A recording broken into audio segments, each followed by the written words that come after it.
श्री आदित्य हृदय स्तोत्रम् ततो युद्ध परिश्रान्तं समरे चिन्तया स्थितं रावणं चाग्रतो दृष्ट्वा युद्धाय समुपस्थितं देवतैश्च समागम्य द्रष्टुमभ्यागतोरणम् उपागम्याब्रवीद्राममगस्त्यो भगवान् ऋषिः राम राम महाबाहो शृणु गुह्यं सनातनम् येन सर्वा नरीन् वत्स समरे विजयिष्यसि आदित्य हृदयं पुण्यं सर्वशत्रो विनाशनं जयावहं जपे नित्यमक्षयं परमं शिवं सर्वमङ्गलमाङ्गल्यं सर्वपापप्रणाशनं चिन्ताशोकप्रशमनम् आयुर्वर्धनमुत्तमम् रश्मिमन्तं समुद्यन्तं देवासुरनमस्कृतं पूजयस्व विवस्वन्तं भास्करं भुवनेश्वरं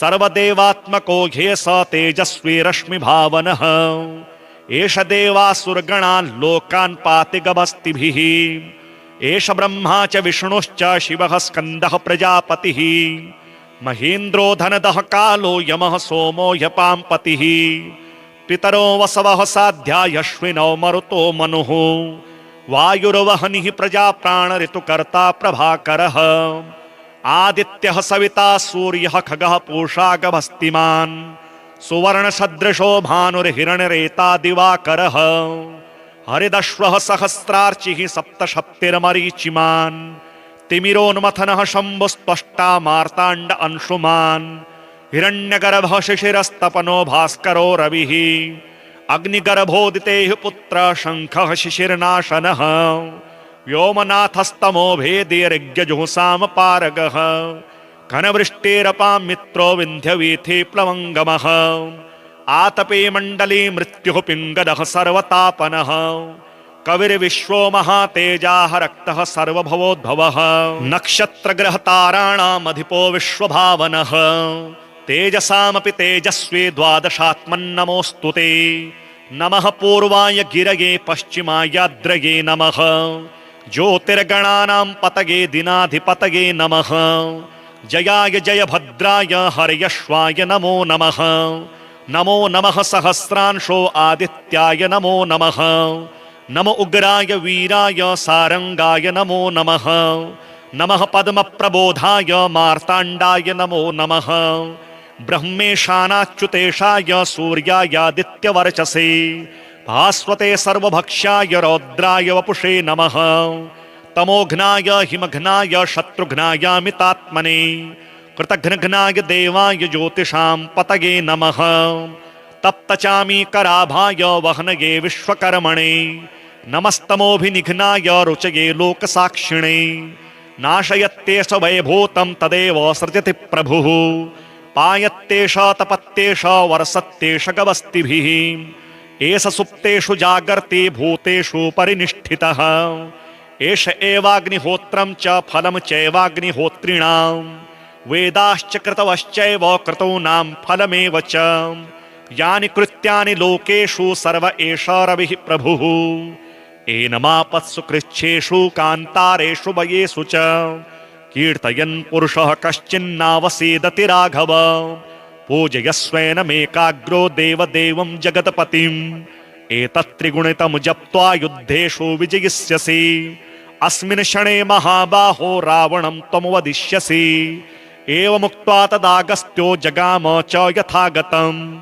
एतच्छ्रुत्वा महातेजा नष्टशोको भवत्तदा धारयामास सुप्रीतो राघवः प्रियतात्मवान् आदित्यं प्रेक्ष्य जप्त्वा तु परं हर्षमवाप्तवान् त्रिडाचम्य शुचिर्भूत्वा धनुरादाय वीर्यवान् रावणं प्रेक्ष्य हृष्टात्मा युद्धाय समुपागतम् सर्वयतनेन महता वधे तस्य धृतोऽभवत् अथ रविरवदन्निरीक्ष्य रामम् मुदितमनाः परमं प्रहृष्यमाणः निशिचरपति संशयं विदित्वा सुरगणमध्य गतो वचस्त्वरेति श्रीमहामृत्युञ्जय कवच श्रीदेव्युवाच भगवन् सर्वधर्मज्ञ सृष्टिस्थितिलयात्मक मृत्युञ्जयस्य देवस्य कवचं मे प्रकाशय।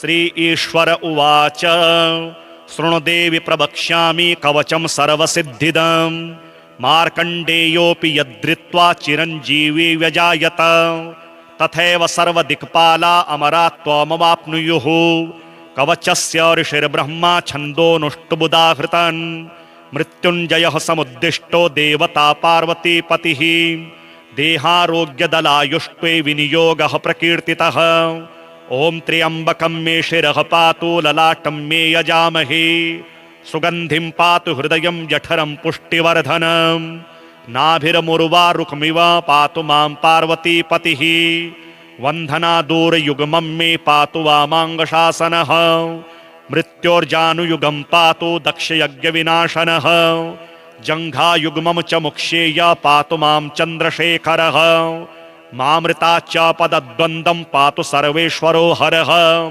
प्रसव मे श्रीशिवः पातु नीलकण्ठश्च पार्श्वयोः ऊर्ध्वमेव सदा पातु सोमसूर्याग्निलोचनः अधः पातु सदा शम्भुः सर्वापद्विनिवारणः वारुण्यामर्धनारीशो वायव्यां पातु शङ्करः कपर्दे पातु कौवेर्यामेषान्यामीश्वरोऽवतु ईशानः सलिले पायादघोरः पातु कानने अन्तरिक्षे मां देवः पायात् तत्पुरुषो भुवि श्रीकण्ठः शयने पातु भोजने नीललोहितः गमने त्र्यम्बकः पातु सर्वकार्येषु भूपतिः सर्वत्र सर्वदेहं मे सदा मृत्युञ्जयोऽवतु इति ते कथितं दिव्यं कवचं सर्वकामदं सर्वरक्षाकरं सर्वग्रहपीडानिवारणं दुःस्वप्ननाशनं पुण्यामायुरारोग्यदायकं त्रिसन्ध्यं यः पठेदेतन्मृत्युस्तस्य न विद्यते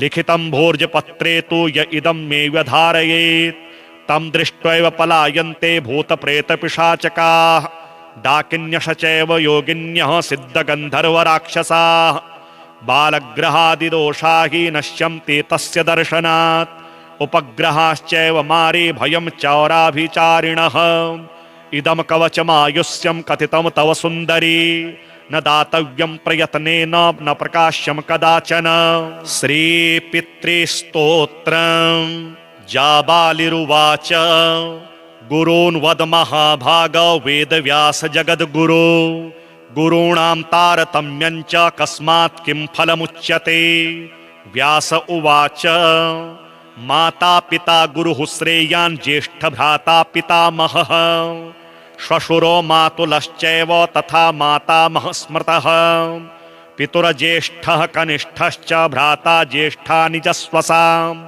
पितुः स्वसा जनन्याश्च स्वसा गुरुजनः स्मृताः पत्न्यः पितामहादीनां तथैव गुरवः स्मृताः एतेषु हि पिता श्रेयान् गुरुरेव महागुरुः पिता धर्मः पिता स्वर्गः पिता हि परमं तपः पितरि प्रीतिमापन्ने प्रीयन्ते सर्वदेवताः पिता यस्य क्वचिद्दृष्टो न तस्य कस्यचिद् गतिः जपोदानं तपो होमः स्नानं तीर्थक्रियाविधिः वृथैव तस्य सर्वाणि कर्मण्यान्यानि कानिचित् करोति सर्वदेवेशं पितरं चानुतप्ययः अनुतापः पितुस्तीव्रं विषं दहति यं सुतं जपादिविफलं तत्र दग्धशुप्तप्तबीजवत् पित्रार्थे पुण्यकर्माणि कुर्यात् सर्वाणि सत्सुतः तेनाननुमतेऽप्येवं कुर्वेन्नावसीदति यतनातु पितरं यस्तु कियत पुण्यं च कारयेत् सतत पुण्यफलं कोटिगुणमाप्नोति संशयम् शृणु वक्ष्ये पितुः स्तोत्रं विष्णवे ब्रह्मणोदितम् नाभिपद्मोद्भवो येन तुष्टाव पितरं सतं ब्रह्मोवाच ॐ नमः पित्रे जन्मदात्रे सर्वदेवमयाय च सुखदाय प्रसन्नाय सुप्रीताय महात्मने सर्वयज्ञस्वरूपाय सर्वाय परमेष्ठिने सर्वतीर्थावलोकाय करुणासागराय च नमः सदाशुतोषाय विश्वरूपाय ते नमः सदापराधशमिने सुखाय सुखदाय च दुर्लभं मानुषमिदं येन लब्धं मया वपुः संभावनीयं धर्मार्थे तस्मै पित्रे नमो नमः तीर्थस्नान तपो होम जपादीयस्य दर्शनं महागुरोश्च गुरवेस्तस्मै पित्रे नमो नमः। यस्य प्रणामस्तवनात् कोटिशः पितृतर्पणम् अश्वमेध शतैस्तुल्यं तस्मै पित्रे नमो नमः। इदं स्तोत्रं पितुः पुण्यं यः पठेत् प्रयतो नरः प्रत्यहं प्रातरुत्थाय पितृश्राद्धदिनेऽपि च स्वजन्मदिवसे साक्षात् पितुरग्रे स्थितोऽपि वा न तस्य दुर्लभं किञ्चित् सर्वज्ञतादिवाञ्छितम् नानापकर्म कृत्वापि यः स्तौति पितरं सुतः स ध्रुवं प्रविधायेव प्रायश्चित्तं सुखी भवेत्। पितुः प्रीतिकरो नित्यं सर्वकर्माण्यथार्हति। ततो युद्धपरिश्रान्तं समरे चिन्तया स्थितं रावणं चाग्रतो दृष्ट्वा युद्धाय समुपस्थितं देवतैश्च समागम्य द्रष्टुमभ्यागतोरणम् उपागम्याब्रवीद्राममगस्त्यो भगवान् ऋषिः राम राम महाबाहो शृणु गुह्यं सनातनम् येन सर्वा नरीन् वत्स समरे विजयिष्यसि आदित्यहृदयं पुण्यं सर्वशत्रो विनाशनं जयावहं जपे नित्यमक्षयं परमं शिवं सर्वमङ्गलमाङ्गल्यं सर्वपापप्रणाशनं चिन्ताशोकप्रशमनम् आयुर्वर्धनमुत्तमम् रश्मिमन्तं समुद्यन्तं देवासुरनमस्कृतं पूजयस्व विवस्वन्तं भास्करं भुवनेश्वरम् सर्वदेवात्मको ह्येष तेजस्वी रश्मिभावनः एष देवासुरगणान् लोकान् पाति गभस्तिभिः एष ब्रह्मा च विष्णुश्च शिवः स्कन्दः प्रजापतिः महेन्द्रो धनदः कालो यमः सोमो ह्यपाम्पतिः पितरो वसवः साध्या यश्विनौ मरुतो मनुः वायुर्वहनिः प्रजाप्राणऋतुकर्ता प्रभाकरः आदित्यः सविता सूर्यः खगः पूषा गभस्तिमान् सुवर्णसदृशो भानुर्हिरण्यरेता दिवाकरः हरिदश्वः सहस्रार्चिः सप्तशप्तिर्मरीचिमान् तिमिरोन्मथनः शम्भुस्त्वष्टा मार्ताण्ड अंशुमान् हिरण्यगर्भः शिशिरस्तपनो भास्करो रविः अग्निगर्भोदितेः पुत्रः शङ्खः शिशिरनाशनः व्योमनाथस्तमो भेदेर्यजुःसाम पारगः घनवृष्टिरपां मित्रो विन्ध्यवीथि प्लवङ्गमः आतपे मण्डली मृत्युः पिङ्गलः सर्वतापनः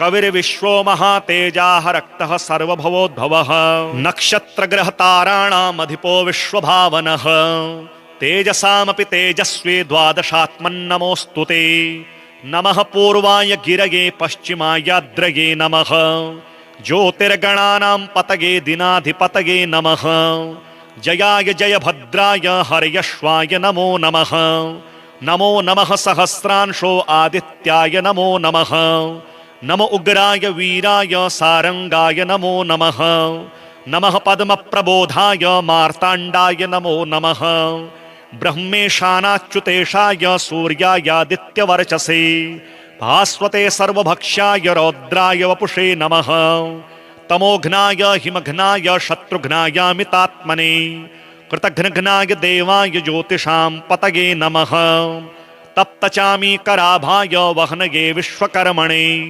नमस्तमोभिनिघ्नाय रुचये लोकसाक्षिणे नाशयत्येष वैभूतं तदेव सृजति प्रभुः पायत्येष तपत्येष वर्षत्येष गवस्तिभिः एष सुप्तेषु जागर्ति भूतेषु परिनिष्ठितः एष एवाग्निहोत्रं च फलं चैवाग्निहोत्रिणां वेदाश्च कृतवश्चैव क्रतूनां फलमेव च यानि कृत्यानि लोकेषु सर्व एष रविः प्रभुः एनमापत्सु कृच्छ्रेषु कान्तारेषु वयेषु च कीर्तयन् पुरुषः कश्चिन्नावसीदति राघव पूजयस्वैनमेकाग्रो देवदेवं जगत्पतिम् एतत्त्रिगुणितं जप्त्वा युद्धेषु विजयिष्यसि अस्मिन् क्षणे महाबाहो रावणं त्वं वदिष्यसि एवमुक्त्वा तदागस्त्यो जगाम च यथागतम् एतच्छ्रुत्वा महातेजा नष्टशोको भवत्तदा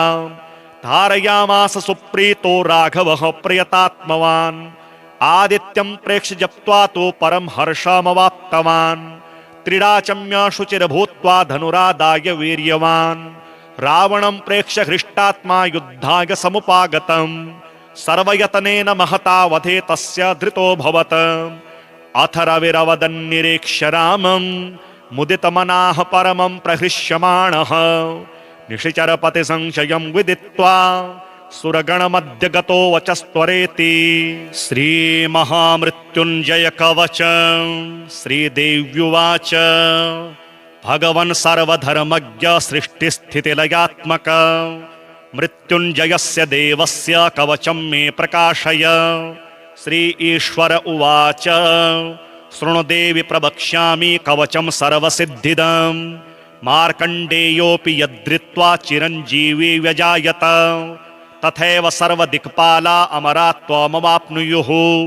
कवचस्य ऋषिर्ब्रह्मा छन्दोनुष्टुबुदाहृतन् मृत्युञ्जयः समुद्दिष्टो देवता पार्वतीपतिः। देहारोग्यदलायुष्टे विनियोगः प्रकीर्तितः। ॐ त्र्यम्बकं मे शिरः पातु ललाटं मे यजामहे। सुगन्धिं पातु हृदयं जठरं पुष्टिवर्धनम्। नाभिर्मुर्वारुकमिव पातु मां पार्वतीपतिः। वन्धनादूरयुग्मं मे पातु वामाङ्गशासनः। मृत्योर्जानुयुगं पातु दक्षयज्ञविनाशनः।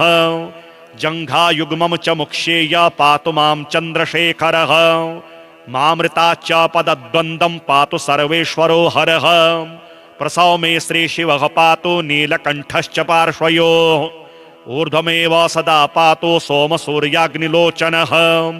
अधः पातु सदा शम्भुः सर्वापद्विनिवारणः। वारुण्यामर्धनारीशो वायव्यां पातु शङ्करः। कपर्दे पातु कौवेर्यामेषान्यामीश्वरोऽवतु। ईशानः सलिले पायादघोरः पातु कानने। अन्तरिक्षे मां देवः पायात् तत्पुरुषो भुवि। श्रीकण्ठः शयने पातु भोजने नीललोहितः। गमने त्र्यम्बकः पातु सर्वकार्येषु भूपतिः।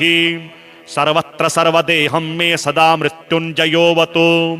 इति ते कथितं दिव्यं कवचं सर्वकामदम्। सर्वरक्षाकरं सर्वग्रहपीडानिवारणम्। दुःस्वप्ननाशनं पुण्यमायुरारोग्यदायकम्। त्रिसन्ध्यं यः पठेदेतन्मृत्युस्तस्य न विद्यते। लिखितं भोर्जपत्रे तु य इदं मे व्यधारयेत् तं दृष्ट्वैव पलायन्ते भूतप्रेतपिशाचकाः। डाकिन्यश चैव योगिन्यः सिद्धगन्धर्वराक्षसाः। बालग्रहादिदोषा हि नश्यन्ति तस्य दर्शनात्। उपग्रहाश्चैव मारे भयं चौराभिचारिणः। इदं कवचमायुष्यं कथितं तव सुन्दरी न दातव्यं प्रयत्नेन न प्रकाश्यं कदाचन। श्रीपितृस्तोत्रम् जाबालिरुवाच गुरून् वद महाभाग वेदव्यास जगद्गुरो। गुरूणां तारतम्यं च कस्मात् किं फलमुच्यते। व्यास उवाच माता पिता गुरुः श्रेयान् ज्येष्ठभ्राता पितामहः। श्वशुरो मातुलश्चैव तथा मातामहः स्मृतः। पितुर्ज्येष्ठः कनिष्ठश्च भ्राता ज्येष्ठा निजस्वसाम्। पितुः स्वसा जनन्याश्च स्वसा गुरुजनः स्मृताः। पत्न्यः पितामहादीनां तथैव गुरवः स्मृताः। एतेषु हि पिता श्रेयान् गुरुरेव महागुरुः। पिता धर्मः पिता स्वर्गः पिता हि परमं तपः। पितरिप्रीतिमापन्ने प्रीयन्ते सर्वदेवताः। पिता यस्य क्वचिद्दृष्टो न तस्य कस्यचिद् गतिः। जपोदानं तपो होमः स्नानं तीर्थक्रियाविधिः। वृथैव तस्य सर्वाणि कर्मण्यान्यानि कानिचित्। करोति सर्वदेवेशं पितरं चानुतप्ययः। अनुतापः पितुस्तीव्रं विषं दहति यं सुतं। जपादिविफलं तत्र दग्धशुप्तप्तबीजवत्। पित्रार्थे पुण्यकर्माणि कुर्यात् सर्वाणि सत्सुतः। तेनाननुमतेऽप्येवं कुर्वेन्नावसीदति। यतनातु पितरं यस्तु कियत् पुण्यं च कारयेत् सतत पुण्यफलं कोटिगुणमाप्नोति संशयम्। शृणु वक्ष्ये पितुः स्तोत्रं विष्णवे ब्रह्मणोदितम्। नाभिपद्मोद्भवो येन तुष्टाव पितरं सतम्। ब्रह्मोवाच ॐ नमः पित्रे जन्मदात्रे सर्वदेवमयाय च सुखदाय प्रसन्नाय सुप्रीताय महात्मने सर्वयज्ञस्वरूपाय सर्वाय परमेष्ठिने सर्वतीर्थावलोकाय करुणासागराय च नमः सदाशुतोषाय विश्वरूपाय ते नमः सदापराधशमिने सुखाय सुखदाय च दुर्लभं मानुषमिदं येन लब्धं मया वपुः संभावनीयं धर्मार्थे तस्मै पित्रे नमो नमः तीर्थस्नान तपो होम जपादीयस्य दर्शनम् महागुरोश्च गुरवेस्तस्मै पित्रे नमो नमः यस्य प्रणामस्तवनात् कोटिशः पितृतर्पणम् अश्वमेध शतैस्तुल्यं तस्मै पित्रे नमो नमः इदं स्तोत्रं पितुः पुण्यं यः पठेत् प्रयतो नरः प्रत्यहं प्रातरुत्थाय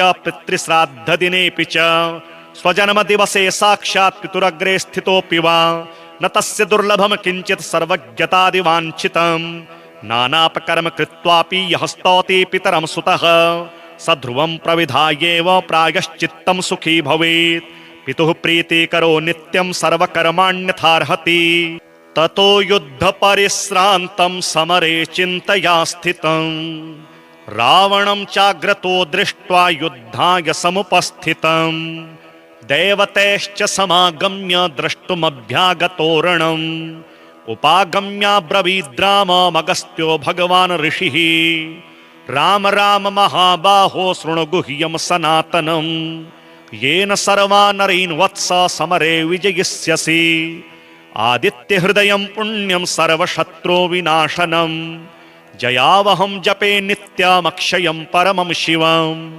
सर्वमङ्गलमाङ्गल्यं सर्वपापप्रणाशनम् चिन्ताशोकप्रशमनम् आयुर्वर्धनमुत्तमम् रश्मिमन्तं समुद्यन्तं देवासुरनमस्कृतम् पूजयस्व विवस्वन्तं भास्करं भुवनेश्वरम् सर्वदेवात्मको ह्येष तेजस्वी रश्मिभावनः एष देवासुरगणान् लोकान् पाति गभस्तिभिः एष ब्रह्मा च विष्णुश्च शिवः स्कन्दः प्रजापतिः महेन्द्रो धनदः कालो यमः सोमो ह्यपाम्पतिः पितरो वसवः साध्या अश्विनौ मरुतो मनुः वायुर्वहनिः प्रजाप्राणऋतुकर्ता प्रभाकरः आदित्यः सविता सूर्यः खगः पूषा गभस्तिमान् सुवर्णसदृशो भानुर्हिरण्यरेता दिवाकरः हरिदश्वः सहस्रार्चिः सप्तशप्तिर्मरीचिमान् तिमिरोन्मथनः शम्भुस्त्वष्टा मार्ताण्ड अंशुमान्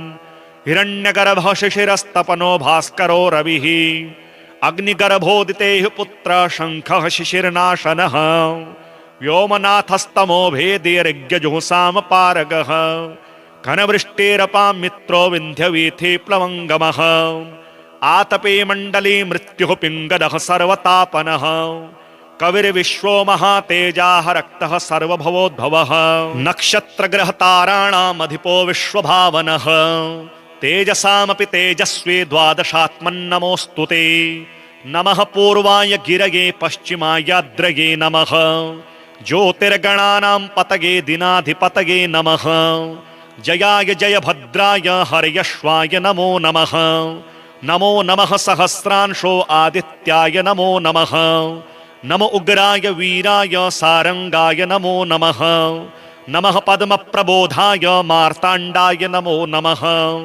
ब्रह्मेशानाच्युतेशाय सूर्यायादित्यवर्चसे भास्वते सर्वभक्ष्याय रौद्राय वपुषे नमः तमोघ्नाय हिमघ्नाय शत्रुघ्नायामितात्मने कृतघ्नघ्नाय देवाय ज्योतिषां पतये नमः तप्तचामीकराभाय वह्नये विश्वकर्मणे नमस्तमोभिनिघ्नाय रुचये लोकसाक्षिणे नाशयत्येष वैभूतं तदेव सृजति प्रभुः पायत्येष तपत्येष वर्षत्येष गवस्तिभिः एष सुप्तेषु जागर्ति भूतेषु परिनिष्ठितः एष एवाग्निहोत्रं च फलं चैवाग्निहोत्रिणां वेदाश्च कृतवश्चैव क्रतूनां फलमेव च यानि कृत्यानि लोकेषु सर्व एष रविः प्रभुः एनमापत्सु कृच्छ्रेषु कान्तारेषु वयेषु च कीर्तयन् पुरुषः कश्चिन्नावसीदति राघव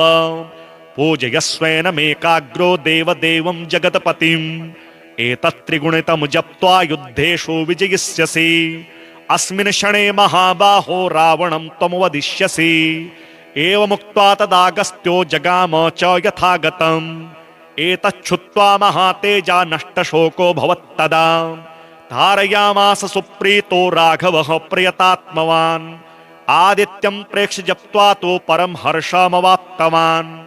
त्रिडाचम्य शुचिर्भूत्वा धनुरादाय वीर्यवान्। रावणं प्रेक्ष्य हृष्टात्मा युद्धाय समुपागतम्। सर्वयतनेन महता वधे तस्य धृतोऽभवत्। अथ रविरवदन्निरीक्ष्य रामं मुदितमनाः परमं प्रहृष्यमाणः। निशिचरपति संशयं विदित्वा सुरगणमध्य गतो वचस्त्वरेति। श्रीमहामृत्युञ्जय कवच श्रीदेव्युवाच भगवन् सर्वधर्मज्ञ सृष्टिस्थितिलयात्मक मृत्युञ्जयस्य देवस्य कवचं मे प्रकाशय। श्री ईश्वर उवाच शृणु देवि प्रवक्ष्यामि कवचं सर्वसिद्धिदम्। मार्कण्डेयोऽपि यद्धृत्वा चिरञ्जीवी व्यजायत तथैव सर्वदिक्पाला अमरा त्वमवाप्नुयुः। कवचस्य ऋषिर्ब्रह्मा छन्दोनुष्टुबुधाहृतन्। मृत्युञ्जयः समुद्दिष्टो देवता पार्वतीपतिः। देहारोग्यदलायुष्टे विनियोगः प्रकीर्तितः। ॐ त्र्यम्बकं मे शिरः पातु ललाटं मे यजामहे। सुगन्धिं पातु हृदयं जठरं पुष्टिवर्धनम्। नाभिर्मुर्वारुकमिव पातु मां पार्वतीपतिः। वन्धनादूरयुग्मं मे पातु वामाङ्गशासनः। मृत्योर्जानुयुगं पातु दक्षयज्ञविनाशनः। जङ्घायुग्मं च मुक्षेय पातु मां चन्द्रशेखरः। मामृता च पदद्वन्द्वं पातु सर्वेश्वरो हरः। प्रसव मे श्रीशिवः पातु नीलकण्ठश्च पार्श्वयोः। ऊर्ध्वमेव सदा पातु सोमसूर्याग्निलोचनः। अधः पातु सदा शम्भुः सर्वापद्विनिवारणः। वारुण्यामर्धनारीशो वायव्यां पातु शङ्करः। कपर्दे पातु कौवेर्यामेषान्यामीश्वरोऽवतु। ईशानः सलिले पायादघोरः पातु कानने। अन्तरिक्षे मां देवः पायात् तत्पुरुषो भुवि। श्रीकण्ठः शयने पातु भोजने नीललोहितः। गमने त्र्यम्बकः पातु सर्वकार्येषु भूपतिः। सर्वत्र सर्वदेहं मे सदा मृत्युञ्जयोऽवतु। इति ते कथितं दिव्यं कवचं सर्वकामदम्।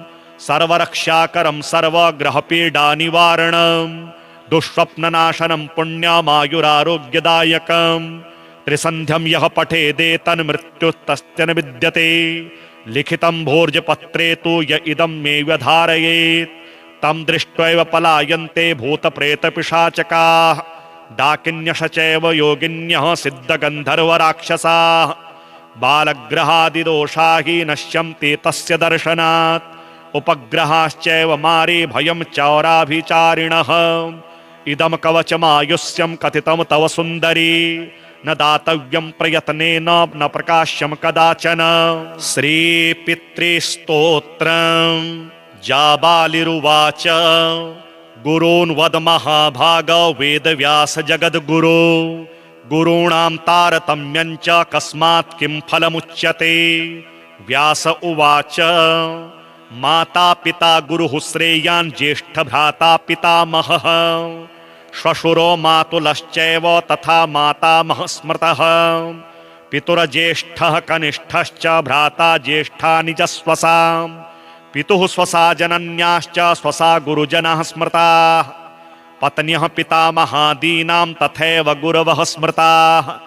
एतेषु हि पिता श्रेयान् गुरुरेव महागुरुः। पिता धर्मः पिता स्वर्गः पिता हि परमं तपः। पितरिप्रीतिमापन्ने प्रीयन्ते सर्वदेवताः। पिता यस्य क्वचित् दृष्टो न तस्य कस्यचिद् गतिः। जपोदानं तपो होमः स्नानं तीर्थक्रियाविधिः। वृथैव तस्य सर्वाणि कर्मण्यान्यानि कानिचित्। करोति सर्वदेवेशं पितरं चानुतप्ययः। अनुतापः पितुस्तीव्रं विषं दहति यं सुतं। जपादिविफलं तत्र दग्धशुप्तप्तबीजवत्। पित्रार्थे पुण्यकर्माणि कुर्यात् सर्वाणि सत्सुतः।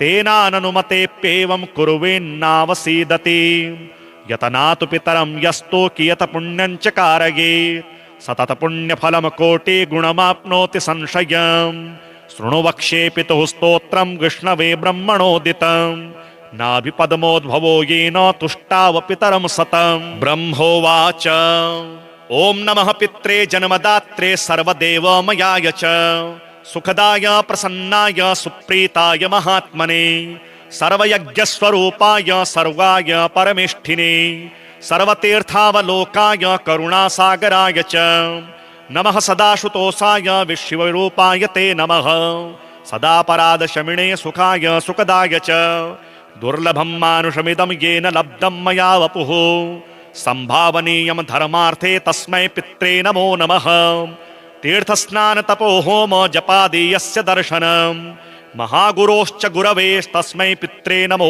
नमः यस्य प्रणामस्तवनात् कोटिशः पितृतर्पणम् अश्वमेधशतैस्तुल्यं तस्मै पित्रे नमो नमः इदं स्तोत्रं पितुः पुण्यं यः पठेत् प्रयतो नरः प्रत्यहं प्रातरुत्थाय पितृश्राद्धदिनेऽपि च स्वजन्मदिवसे साक्षात् पितुरग्रे स्थितोऽपि वा न तस्य दुर्लभं किञ्चित् सर्वज्ञतादिवाञ्छितम् नानापकर्म कृत्वापि यः स्तौति पितरं सुतः स ध्रुवं प्रविधायेव प्रायश्चित्तं सुखी भवेत् पितुः प्रीतिकरो नित्यं सर्वकर्माण्यथार्हति ततो युद्धपरिश्रान्तं समरे चिन्तया स्थितं रावणं चाग्रतो दृष्ट्वा युद्धाय समुपस्थितं देवतैश्च समागम्य द्रष्टुमभ्यागतोरणम् उपागम्याब्रवीद्राममगस्त्यो भगवान् ऋषिः राम राम महाबाहो शृणु गुह्यं सनातनम् येन सर्वा नरीन् वत्स समरे विजयिष्यसि आदित्यहृदयं पुण्यं सर्वशत्रो विनाशनं जयावहं जपे नित्यमक्षयं परमं शिवं सर्वमङ्गलमाङ्गल्यं सर्वपापप्रणाशनं चिन्ताशोकप्रशमनम् आयुर्वर्धनमुत्तमम् रश्मिमन्तं समुद्यन्तं देवासुरनमस्कृतं पूजयस्व विवस्वन्तं भास्करं भुवनेश्वरं सर्वदेवात्मको ह्येष तेजस्वी रश्मिभावनः एष देवासुरगणान् लोकान् पाति गभस्तिभिः एष ब्रह्मा च विष्णुश्च शिवः स्कन्दः प्रजापतिः महेन्द्रो धनदः कालो यमः सोमो ह्यपाम्पतिः पितरो वसवः साध्यायश्विनौ मरुतो मनुः वायुर्वहनिः प्रजा प्राणऋतुकर्ता प्रभाकरः आदित्यः सविता सूर्यः खगः पूषा गभस्तिमान् सुवर्णसदृशो भानुर्हिरण्यरेता दिवाकरः हरिदश्वः सहस्रार्चिः सप्तशप्तिर्मरीचिमान् तिमिरोन्मथनः शम्भुस्त्वष्टा मार्ताण्ड अंशुमान् हिरण्यगर्भः शिशिरस्तपनो भास्करो रविः अग्निगर्भोदितेः पुत्र शङ्खः शिशिरनाशनः व्योमनाथस्तमो भेदेर्यजुःसाम पारगः घनवृष्टेरपां मित्रो विन्ध्यवीथि प्लवङ्गमः आतपे मण्डले मृत्युः पिङ्गदः सर्वतापनः कविर्विश्वो महातेजाः रक्तः सर्वभवोद्भवः नक्षत्रग्रहताराणामधिपो विश्वभावनः तेजसामपि तेजस्वी द्वादशात्मन्नमोऽस्तु ते नमः पूर्वाय गिरये पश्चिमायाद्रये नमः ज्योतिर्गणानां पतये दिनाधिपतये नमः जयाय जयभद्राय हर्यश्वाय नमो नमः नमो नमः सहस्रांशो आदित्याय नमो नमः नमो उग्राय वीराय सारंगाय नमो नमः नमः पद्मप्रबोधाय मार्ताण्डाय नमो नमः ब्रह्मेशानाच्युतेशाय सूर्यायादित्यवर्चसे भास्वते सर्वभक्ष्याय रौद्राय वपुषे नमः तमोघ्नाय हिमघ्नाय शत्रुघ्नायामितात्मने कृतघ्नघ्नाय देवाय ज्योतिषां पतये नमः तप्तचामीकराभाय वह्नये विश्वकर्मणे नमस्तमोभिनिघ्नाय रुचये लोकसाक्षिणे नाशयत्येष वैभूतं तदेव सृजति प्रभुः पायत्येष तपत्येष वर्षत्येष गवस्तिभिः एष सुप्तेषु जागर्ति भूतेषु परिनिष्ठितः एष एवाग्निहोत्रं च फलं चैवाग्निहोत्रिणां वेदाश्च कृतवश्चैव क्रतूनां फलमेव च यानि कृत्यानि लोकेषु सर्व एष रविः प्रभुः एनमापत्सु कृच्छ्रेषु कान्तारेषु वयेषु च कीर्तयन् पुरुषः कश्चिन्नावसीदति राघव पूजयस्वेनमेकाग्रो देवदेवं जगत्पतिम् एतत्त्रिगुणितं जप्त्वा युद्धेषु विजयिष्यसि अस्मिन् क्षणे महाबाहो रावणं त्वं वदिष्यसि एवमुक्त्वा तदागस्त्यो जगाम च यथागतम् एतच्छ्रुत्वा महातेजा नष्टशोको भवत्तदा धारयामास सुप्रीतो राघवः प्रयतात्मवान् आदित्यं प्रेक्ष्य जप्त्वा तु परं हर्षमवाप्तवान् त्रिडाचम्य शुचिर्भूत्वा धनुरादाय वीर्यवान् रावणं प्रेक्ष्य हृष्टात्मा युद्धाय समुपागतम् सर्वयतनेन महता वधे तस्य धृतोऽभवत् अथ रविरवदन्निरीक्ष्य रामं मुदितमनाः परमं प्रहृष्यमाणः निशिचरपति संशयं विदित्वा सुरगणमध्य गतो वचस्त्वरेति श्रीमहामृत्युञ्जय कवच श्रीदेव्युवाच भगवन् सर्वधर्मज्ञ सृष्टिस्थितिलयात्मक मृत्युञ्जयस्य देवस्य कवचं मे प्रकाशय श्री ईश्वर उवाच शृणु देवि प्रवक्ष्यामि कवचं सर्वसिद्धिदम् मार्कण्डेयोऽपि यद्धृत्वा चिरञ्जीवी व्यजायत तथैव सर्वदिक्पाला अमरा त्वमवाप्नुयुः कवचस्य ऋषिर्ब्रह्मा छन्दोनुष्टुबुधाहृतन् मृत्युञ्जयः समुद्दिष्टो देवता पार्वतीपतिः देहारोग्यदलायुष्टे विनियोगः प्रकीर्तितः ॐ त्र्यम्बकं मे शिरः पातु ललाटं मे यजामहे सुगन्धिं पातु हृदयं जठरं पुष्टिवर्धनम् नाभिर्मुर्वारुकमिव पातु मां पार्वतीपतिः वन्धनादूरयुग्मं मे पातु वामाङ्गशासनः मृत्योर्जानुयुगं पातु दक्षयज्ञविनाशनः जङ्घायुग्मं च मुक्षेय पातु मां चन्द्रशेखरः मामृता च पदद्वन्द्वं पातु सर्वेश्वरो हरः प्रसव मे श्रीशिवः पातु नीलकण्ठश्च पार्श्वयोः ऊर्ध्वमेव सदा पातु सोमसूर्याग्निलोचनः अधः पातु सदा शम्भुः सर्वापद्विनिवारणः वारुण्यामर्धनारीशो वायव्यां पातु शङ्करः कपर्दी पातु कौवेर्यामेषान्यामीश्वरोऽवतु ईशानः सलिले पायादघोरः पातु कानने अन्तरिक्षे मां देवः पायात् तत्पुरुषो भुवि श्रीकण्ठः शयने पातु भोजने नीललोहितः गमने त्र्यम्बकः पातु सर्वकार्येषु भूपतिः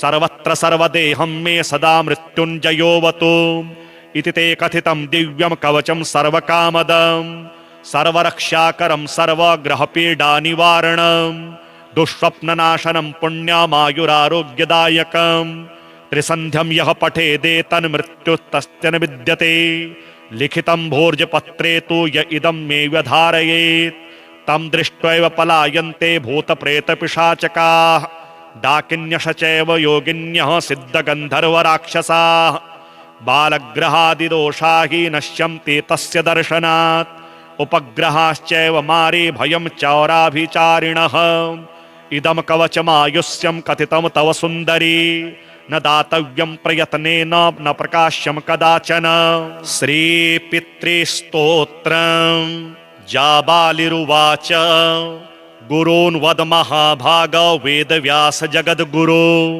गुरूणां तारतम्यं च कस्मात् किं फलमुच्यते व्यास उवाच माता पिता गुरुः श्रेयान् ज्येष्ठभ्राता पितामहः श्वशुरो मातुलश्चैव तथा मातामहः स्मृतः पितुर्ज्येष्ठः कनिष्ठश्च भ्राता ज्येष्ठा निजस्वसा पितुः स्वसा जनन्याश्च स्वसा गुरुजनः स्मृताः पत्न्यः पितामहादीनां तथैव गुरवः स्मृताः एतेषु हि पिता श्रेयान् गुरुरेव महागुरुः पिता धर्मः पिता स्वर्गः पिता हि परमं तपः पितरि प्रीतिमापन्ने प्रीयन्ते सर्वदेवताः पिता यस्य क्वचिद्दृष्टो न तस्य कस्यचिद् गतिः जपोदानं तपो होमः स्नानं तीर्थक्रियाविधिः वृथैव तस्य सर्वाणि कर्मण्यन्यानि कानिचित् करोति सर्वदेवेशं पितरं चानुतप्ययः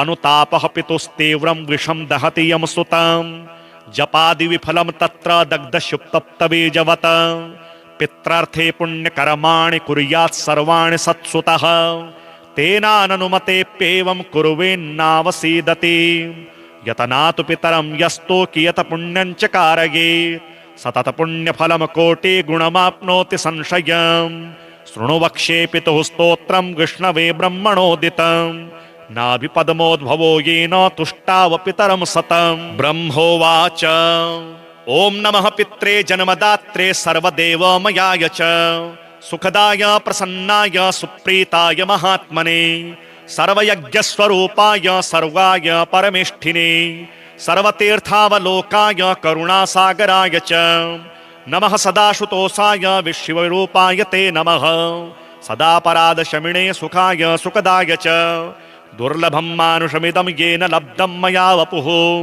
संभावनीयं धर्मार्थे तस्मै पित्रे नमो नमः तीर्थस्नान तपो होम जपादीयस्य दर्शनं महागुरोश्च गुरवेस्तस्मै पित्रे नमो नमः यस्य प्रणामस्तवनात् कोटिशः पितृतर्पणम् अश्वमेध शतैस्तुल्यं तस्मै पित्रे नमो नमः इदं स्तोत्रं पितुः पुण्यं यः पठेत् प्रयतो नरः प्रत्यहं प्रातरुत्थाय पितृश्राद्धदिनेऽपि च स्वजन्मदिवसे साक्षात् पितुरग्रे स्थितोऽपि वा न तस्य दुर्लभं किञ्चित् सर्वज्ञतादिवाञ्छितं नानापकर्म कृत्वापि यः स्तौति पितरं सुतः स ध्रुवं प्रविधायेव प्रायश्चित्तं सुखी भवेत् पितुः प्रीतिकरो नित्यं सर्वकर्माण्यथार्हति।